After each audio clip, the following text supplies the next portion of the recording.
Shalom, shalom. Alors, aujourd'hui, je voudrais nous exhorter sur la conduite à tenir face à la jalousie. Vous savez, la jalousie est un sujet donc à la fois nous ne parlons pas beaucoup, mais dont nous parlons aussi beaucoup, mais dans un contexte un peu timide, pour ne pas dire un peu sournois. Pourtant, c'est une réalité. Déjà, comment reconnaître la jalousie? La jalousie, tout simplement, se définit comme étant un sentiment d'embarras et d'envie négatif qu'on peut porter en l'égard d'un individu. Et pour reconnaître quelqu'un qui vit la jalousie, c'est des symptômes faciles à reconnaître. Numéro 1, la personne est mal à l'aise lorsque la vie te célèbre, lorsque c'est ton temps, lorsque c'est ton jour, lorsque c'est ta saison. La personne sera mal à l'aise. La personne aura du mal à te célébrer. Numéro 2, quelqu'un qui manifeste la jalousie ne supporte pas quand le bonheur frappe à ta porte. Et lorsque nous le disons, nous voulons identifier ceux qui manifestent la jalousie uniquement chez nos ennemis connus. Non, pas du tout. Il y a des gens qui sont soi-disant tes amis, qui sont soi-disant tes frères, tes cousins, tes voisins, mais qui manifeste une jalousie qui peut devenir dangereuse, pour ne pas dire meurtrière. Voilà, à ton égard. Tu vas par exemple te rendre compte lorsqu'une grande fête t'honore, ça peut être une nomination, un mariage, la personne aura du mal à venir à l'événement parce que la personne ne supporte pas quand le bonheur frappe à ta porte. Et la jalousie va se manifester aussi comme cette capacité à toujours critiquer ta vie. Il faut faire attention avec la critique constructive de la critique de la jalousie. Parce que celui qui critique tout ce que tu as, c'est un peu comme pour dire aux autres que ce que tu as n'a pas de valeur. Parce qu'il faudrait que tu n'aies effectivement pas de valeur. La personne va critiquer tout ce que tu fais. Et ne l'oublie jamais, ton détracteur le plus connu, c'est ton admirateur le plus caché. Je répète, ton détracteur le plus connu, c'est ton admirateur le plus caché. La personne qui manifeste aussi la jalousie, nous sommes à l'ère des réseaux sociaux, va passer le temps sur tes réseaux sociaux sans jamais commenter, sans jamais liker, en faisant comme si ta vie ne l'intéresse pas, mais la personne sera plus d'actualité sur tes comptes, sur ta page, sur tes statuts, que même ceux qui te suivent dans la réalité. Tout ce que j'ai cité ici, ce sont des symptômes, c'est ce qu'on appelle en médecine la sémiologie. Voilà, de la jalousie. Donc, il faudrait déjà identifier cela. Et maintenant, pourquoi je nous exhorte sur la conduite à tenir? Parce que la jalousie n'est pas qu'un sentiment banal comme ça à négliger.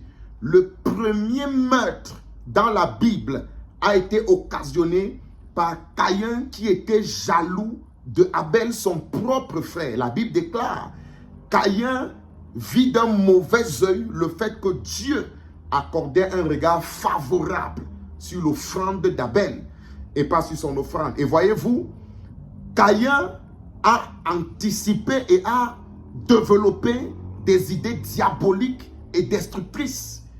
Mais Abel n'avait pas écouté l'enseignement ou alors avait négligé l'enseignement sur la conduite à tenir face à la jalousie. Aussi longtemps que quelqu'un manifeste envers toi une jalousie claire, ça peut être un voisin, un camarade de classe, un membre de la famille, il faudrait écouter les conseils que je te donne. Je te donnerai 2 conseils. Premier conseil, prier pour la personne.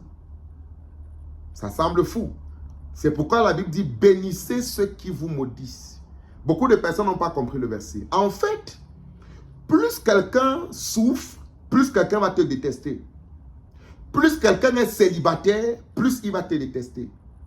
Plus quelqu'un est chômeur, plus il va te détester. S'il a le travail, s'il a un conjoint, s'il a une ouverture, la personne va un peu t'oublier. Oui, c'est pourquoi nous devons prier pour nos ennemis. Prier pour eux. Tu dois prier que ta cousine qui ne vit que pour détruire ta vie trouve un homme qui l'aime. Tu dois prier pour que ton voisin qui passe sa vie à critiquer ce que tu as, pour montrer que tu n'as pas de valeur, qu'il ait un visa, qu'il ait un voyage. La bénédiction dans la vie de certaines personnes font un peu qu'on respire. Donc la première chose que je vais te dire par rapport à ceux qui manifestent de la jalousie par rapport à ta vie, c'est de prier pour eux. Avec sincérité, leur bénédiction, c'est la protection de ta vie. Et quand je dis protection, tu crois que c'est la blague.